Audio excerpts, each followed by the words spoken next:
On today's episode, we have a very special friend of mine join us.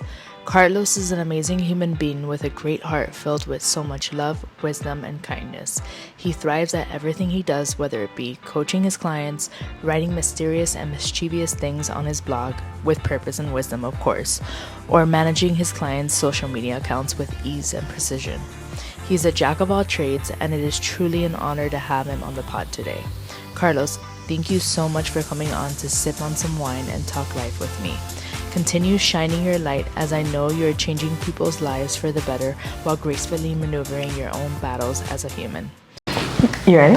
I'm ready. Okay. Hi guys, welcome back to another episode of Sip and Grow the podcast with me, your host, Nicole Di Pasquale.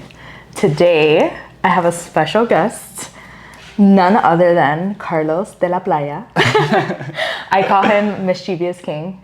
Ooh, I love that. Yeah.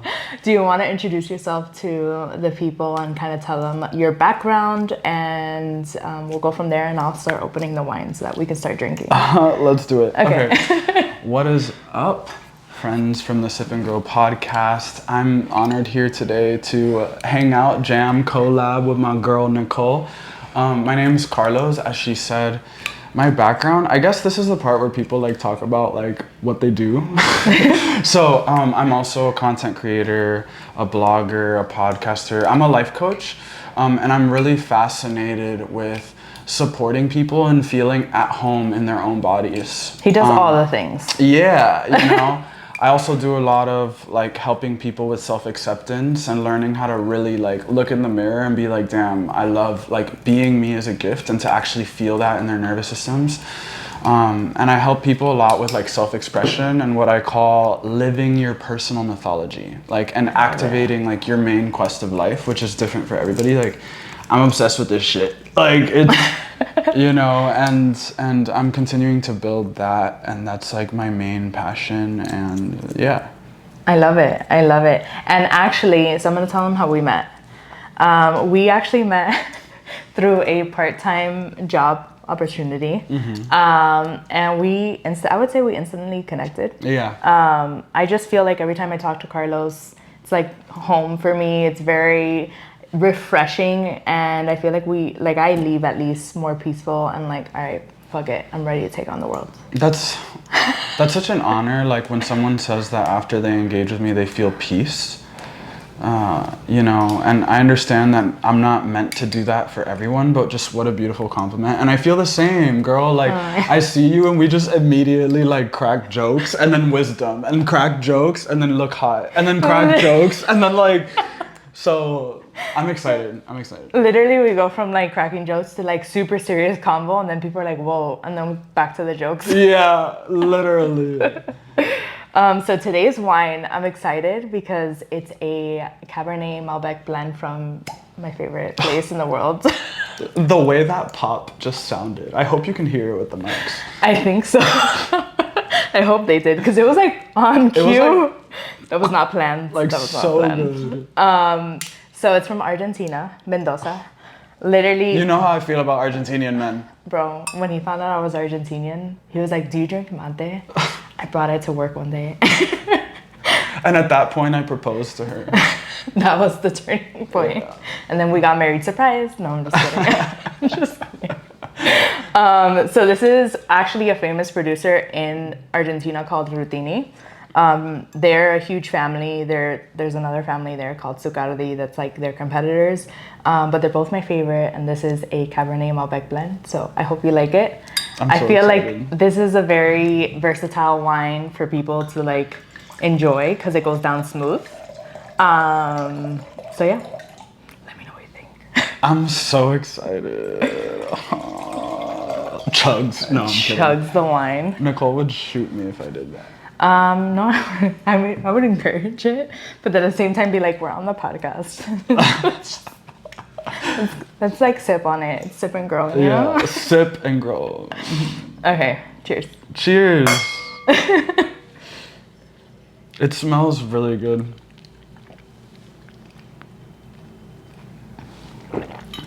Wow.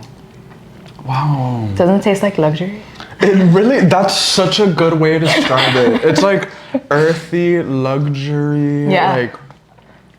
Like I feel like someone's gonna pay an invoice like while we're on this podcast. So it has like all these, I would say like between red and black fruit notes, but it goes down smooth and it's like very, like the tannins are present. Do you know what tannins are? So tannins is basically like when you feel it kind of like harsh in your mouth, but I feel like there's a certain harshness to it, but it goes down smooth. So that's why it'll be appealing to some people, and then other people might not like it if they're not into this type of wine. Yeah. But it's definitely like a very, let's have a barbecue type of, Oh, wow. you know, wine. Yeah, So, I could see that. and it's, I would say mid-range price point, so it's $21 at Nice. Publix, at your local grocery store or liquor store. But this is my favorite go-to if I'm going to like a party or something, because I feel like 9 times out of 10 people will like it. So It's, I mean, what you said about the heart, it does have like an intense taste that like it feels like it's held in softness. Like, and then it just smoothly goes down your throat, and you're like, all right. how X-rated can I get on here? No, I'm kidding. Well, I'm kidding. actually, it's rated. It's explicit. Oh, period. So you're fine. Okay. But Let's it's okay. Let's see what comes out. So we were actually talking earlier, and I figured it would be kind of cool to like talk about it on here. We were talking about shadow work, right? So do you want to dive deep into that? Do you want to tell them what that is? Absolutely. So, shadow work is a form of personal work, usually around the mindset, around psychology, that involves you becoming aware of the parts of you that you don't like, or the toxic things that you do, destructive patterns that you do that you're not aware are toxic. And shadow work, all that means is that you're bringing what's unconscious, meaning you don't see it, to the conscious, and you're changing your relationship to it.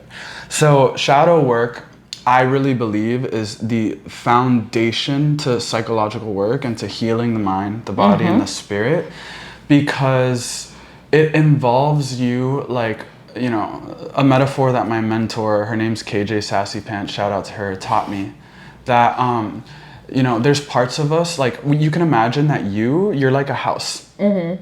And inside the house, like, you're like the ringleader of the house. You're like the owner, the landlord, whatever.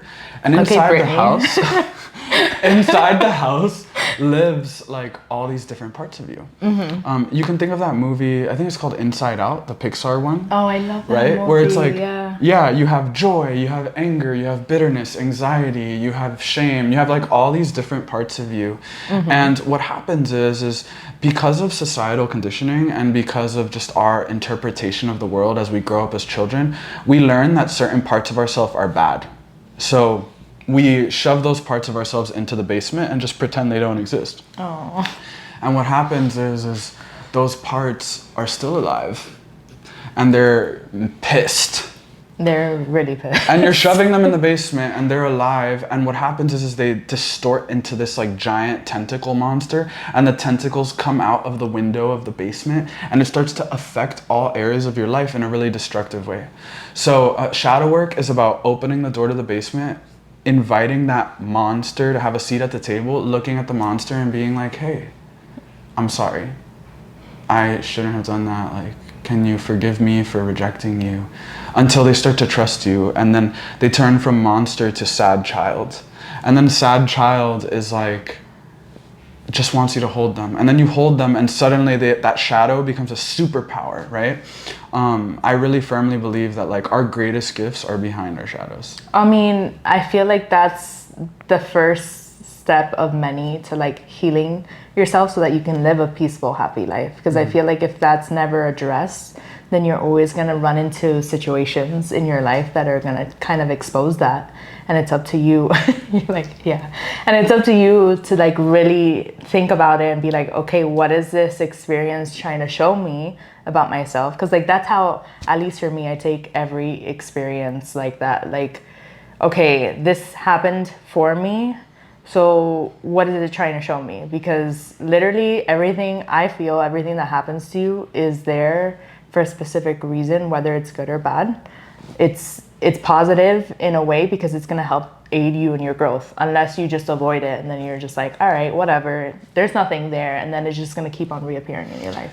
Yeah, and you know, I love what you said about like not looking at it as good or bad, because I think what happens is that people associate discomfort or a feeling of discomfort as that equals bad and needs fixing. And a perspective that I'm inviting people to consider is the perspective of actually the emotions you think are good aren't even good. And the emotions you think are bad aren't even bad. Like, emotions are neutral. And every decision that we make with those emotions are either taking us towards ourselves or away from ourselves. And can we look at emotions instead of as bad? Can we look at them as like a check engine light? Can we look at them and ask them questions? Like, literally at the dinner table, I often will guide like some of my clients to like imagine there's a dinner table and like ask them questions and see what comes up. And this is what I think really dating yourself is. Yeah. Because I think I don't know if you've seen it, but like in a lot of like Gen Z millennial culture, there's like this trend of dating yourself, which is so beautiful. I love that trend. Yeah. I also think that it's become a lot about like how many self-care activities can I do, and I don't think that actually means anything. I think that that's something that can be helpful, but like I think dating yourself is literally like, imagine you're dating another person, but that other person is you. You're getting to know yourself. You're asking yourself, hey, how do you like to be loved? Yeah. You know, and like collaborating with yourself rather than just like forcing. Yeah, and you ask yourself, oh, do I really like this, or am I doing this so that others can like me? Right. Because I feel like once you start doing that, you start setting boundaries, and then it kind of like trickles out the people that actually weren't supposed to be a part of your life. Yeah. You know what I mean? Because I feel like the right people wouldn't be offended by your boundaries. They would be like, oh, okay. Like, for sure. Take your time, take whatever you need. Like, I feel like in my close friends, if I decide to like hang out with them one day, and then I'm like, the day of, I'm like, hey, listen, like, I really can't because I need to finish X, Y, and Z, or like something for work came up. Maybe I'm just not up for it. And like, my boundary is I'm giving myself the day, and I can't see anybody, no matter how much I love them and want to hang out with them. I'm setting that boundary of like, today we need to focus on our work, or today we need to rest. And just doing that, like, I know the right people in my life. Well, I tend to have the right people in my life. If not, they're not a part of my life for a very long time. Period. But literally, they'll be like, oh yeah, totally fine. They won't be offended by it. Where in the past, I feel like, I don't know about you, but I've been in certain positions where I just wanted everyone to be happy. So then I would sacrifice parts of myself so that everyone could be happy and like content with me. But at the end of the day, am I really being true to myself, or am I, you know, dispersing myself every which way so that everyone else can feel okay? You know what I mean? I really love what you're saying, and I relate a lot to being the person that self-sacrifices for the name of other people. Leaving, you know, a quote I've always heard is like, if you feel resentment, and I'm butchering the quote, but if you feel resentment, it means you gave beyond your capacity, you know? And I also, like, one thing that I'm very clear with whenever I'm like creating content or like, you know, sharing this medicine with people, is that I also have been the very toxic person. Like, I've been the person that gets mad at people's boundaries that are really healthy. Yeah. And sometimes that part rears its head, even now. And I just have awareness and I engage with it differently through shadow work, right? But like, you know, there's times where, like I said, people will set a boundary and I'll feel like I take it personally, you know? Do you think that's because you weren't in your shadow work era yet? I think so. Yeah, and I think also part of shadow work is the realization that no matter what, because you're human, there will always be things about you that are quote unquote toxic. And it's like, you know, there's never gonna be a point, like even me that I've done so much inner work, like sometimes I still hurt people and it's actually my fault. And I think what I love about this approach to navigating, like, you know, self-discovery and self-actualization is that it gives me room to make mistakes. And because I'm giving myself room to make mistakes, I'm actually fucking around and finding out more. And I'm actually living more. I'm actually exposing myself to new relationships, taking risks, doing scary things. And then because I'm not waiting for myself, and honestly, like, again, this is something I still do, but I'm also not doing. That's the paradox, right? It's like, you know, instead of waiting for a perfect moment to be healed before you finally start dating, before you finally ask for the job or the raise that you want, before you finally start dressing how you want, wearing your crop tops as a boy, or like painting your nails, whatever. Like, oh, I need to like be perfectly confident first. I need to be perfectly healed. I need to be without discomfort.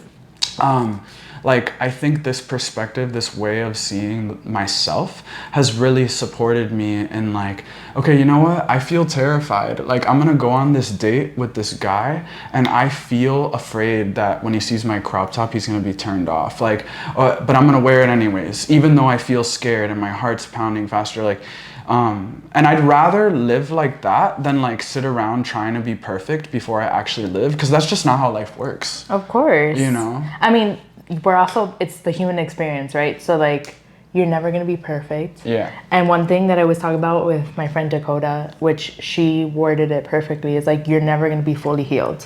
Like, whatever you went through is part of you in a beautiful way, but you're never going to be fully healed. Yeah. So like, that's also part of being human, because like that adds to who you are. Yeah. And I know sometimes it's really hard to see that specifically with situations that you've been through, but ultimately if you change that perspective, like, I think it could really benefit you in a beautiful way to like move forward in what you're doing and continue, like you said, like continue making those mistakes, because mistakes only bring you one step closer to like what you truly want, or like what you need in this lifetime that we're living.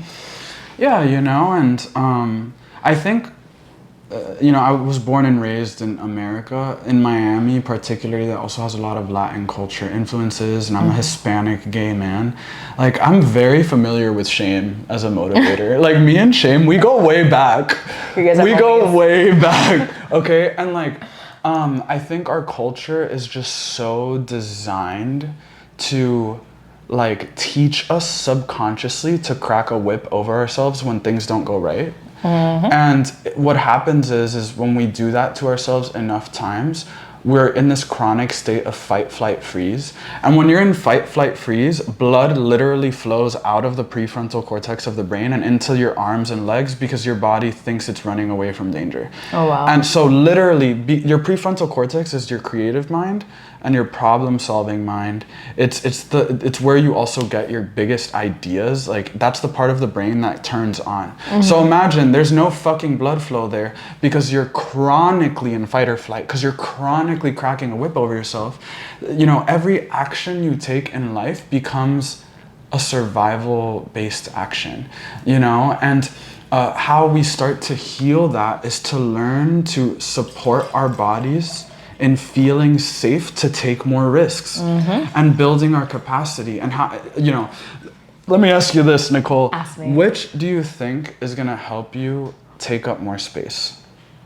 Cracking a whip over yourself when you fail, or when you fail being like, girl, that was uncomfortable, let's process this disappointment, we got this, like, you're safe, you know, it's okay to be disappointed, I still believe in you. Like, which timeline helps you take up more space? Obviously the second one, but you're you're talking to like an ex-perfectionist right here. Right. So I'm like, no, it could be better. Yeah. Which is something I'm still working on. But like, the older I get, the more it's like failing is part of succeeding. Yeah. So if you don't understand that or grasp that, you're never gonna succeed. Like, literally, it's like, in order to succeed, you've got to pay your dues in fucking up and literally fucking around so that you find out what works and what doesn't. Fuck around, find out. Literally, no, like, I love that phrase, fuck around and find out. A wise master sage once said it. Okay, I feel like, seriously, think about it. Like, let's use the example of dating, because yes, a boy got me fucked up recently, and we'll talk about that. But like, let's talk about it. The example of dating, right? It's like, one of my toxic traits that I realized within the last like few weeks is that with dating, I wanted so badly to come off that I was fully healed that I was never dating. Never. So because I was never dating, I kind of feel like when I date, I have very little boundaries, and I feel like I'm in middle school, right? And there was a recent situation where I went on a date with this guy, but the night before we were on a date, this boy told me everything I wanted to hear. Everything. Like, he was exactly what I wrote on my little manifestation list in this workshop that I did. And you probably were like, oh my God, he's here. Literally. So I was taking the bait. And while I was taking the bait, something inside me was like, this isn't good for me. Like, this isn't how it's supposed to start. You know? This kind of feels love bomby. That was a thought that I had. But I felt like I was fucking... Listen to your intuition. Literally. Yo, I felt like I was on ecstasy talking to this guy. And dude, everything that I wrote, he even reminded me of like one of my exes that I wasn't attracted to. But I was like, man, I want someone that's like my ex that I'm actually very attracted to. Yeah. And he was that guy through text. Okay. Oh. And then we went on a date, but by then I was already like in my nervous system obsessed with him. Like, you created a story? I created this entire, and this happened this past week, by the way, just to show you all that I'm walking my talk. Like, I'm not perfect, right? And I don't want you watching this to be like, oh my God, he's perfect, I'll never reach that. That's fucking bullshit. Like, I'm an imperfect human and I'm fucking around and finding out. But anyways, But that's authenticity, period. Right. So while I was on this date, I was trying so hard to like hide certain aspects of myself that I thought he would reject. And I just came face to face with my shadows. I came face to face with, holy shit, I have zero boundaries in relationships, and owning that, excuse me, and admitting that to myself was really challenging, you know, because my ego, my spiritual ego was like, oh, but I'm healed. Yeah. And I've done all this work. Yeah, I've done all this work. But that's just not how, like literally, if you're alive and you're breathing and you're human, that's going to happen for fucking ever. So you might as well like... Go with it. You might as well, relate to that process differently. But like... Yeah. And I merged with him. Like, and he did do, I don't know, I think he love bombed me, right? And while we were on this date, he was a different person.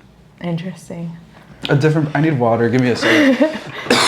Take a sip. Okay, there's no water, so wine will do.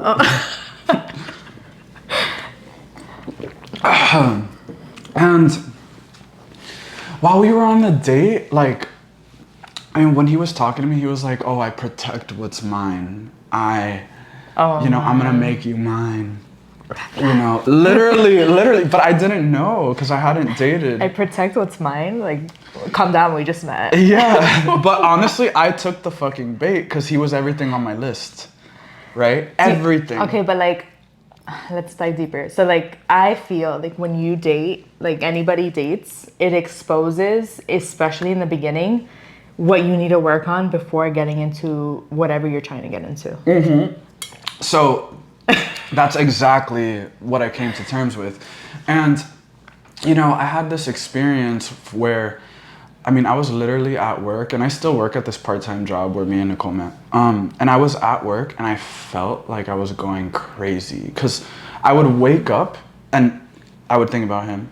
At work, think about him. I would check my phone and be like, holy shit, like what am I doing? Yeah. But it felt like I had no control over it. So normally what we're taught to do is to like fake it till you make it, and like, oh, no, I'm a bad bitch, so let me not do this. And we like, I call this white knuckling your growth. It's like when you have your hands on the steering wheel of your growth and you're really holding on tight and you're trying to control it. But instead, I was like, I own that I feel insecure, and I own that I've been a perfectionist in dating, which is why I have no idea how to fucking date. I own this, and I took a few deep breaths every day, multiple times a day. And now I feel way better because of this. Like, I'm actually pretty over him. I actually removed him from all social media today, deleted all our conversations. Oh, wow.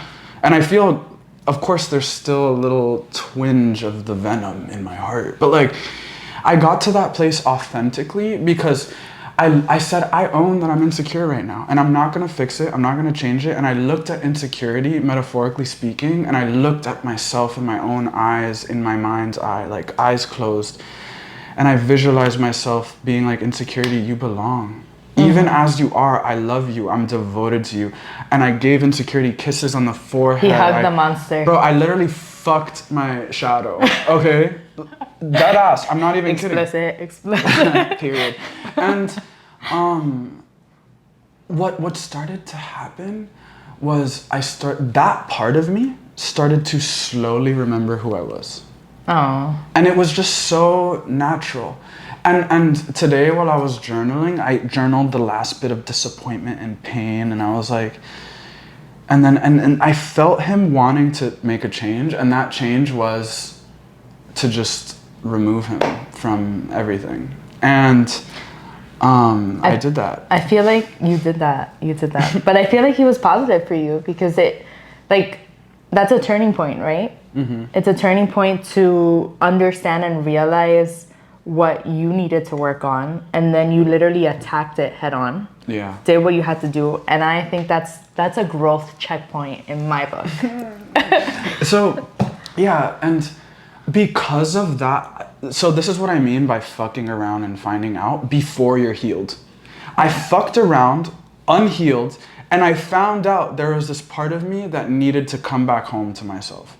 I brought that part of me back home to myself, and now I have more boundaries because now I know if someone's fucking love bombing me like that, I'm gonna be like, yo, stop. Yeah. Like, what are you doing? I just met you. Like now I know to be skeptical of those things and to trust my intuition more. So I put in the reps and I got stronger in the muscle of dating.